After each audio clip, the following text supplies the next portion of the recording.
Okay, let's just get into it. Today, maps.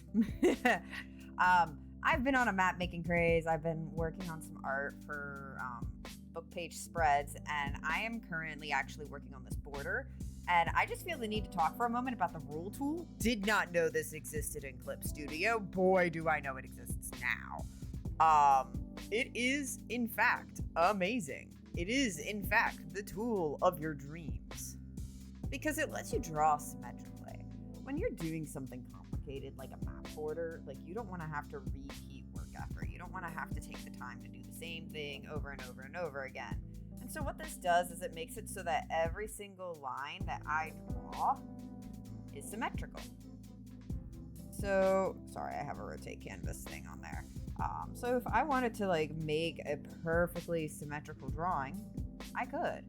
That is how I drew this compass down here. I used the symmetry tool in order to do that. So in order to utilize your ruler tool, you're going to want to go ahead and make sure that you've selected the ruler tool. You put the number of lines to 4. It's on line symmetry. You want that enabled.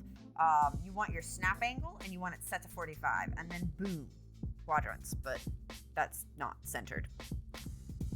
But we're not done yet.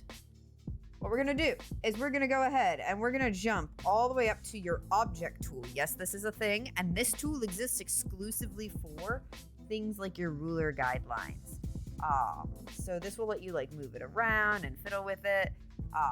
But the important thing about this is what it's going to do for making this magic really happen for us. So what you need to know is your actual canvas size. So I happen to already have the math for this done.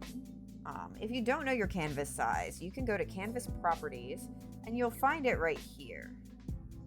So I use pixel units for the most part. It's a very good unit to use when you're doing digital art. But you're going to want to take these two numbers and you're going to want to halve them.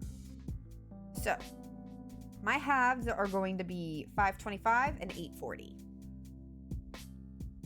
Why that matters is over here. So over here, you can actually see where my center lines are currently sitting on the x-axis and the y-axis. So we're going to reset these accordingly.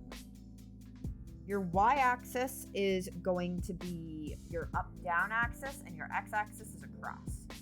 So basically your height equates to your y-axis and your width equates to your x. I know, your brain is bending. Smaller number better. Match the smaller number to the smaller number. So this one's smaller,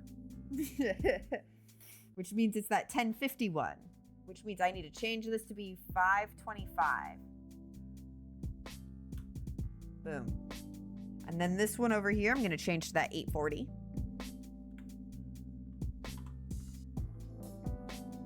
Double boom. And now you have a perfectly centered median line. Now you can do this ruler with just one and have it do a perfect half of the page. I like quarters when I'm working on borders.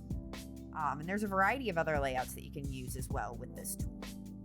And it's just nice. And it lets you do things like sketch the border of your overcomplicated map that you've spent way too much time on. So I'll see you in the next one. I've got a border to draw. Later.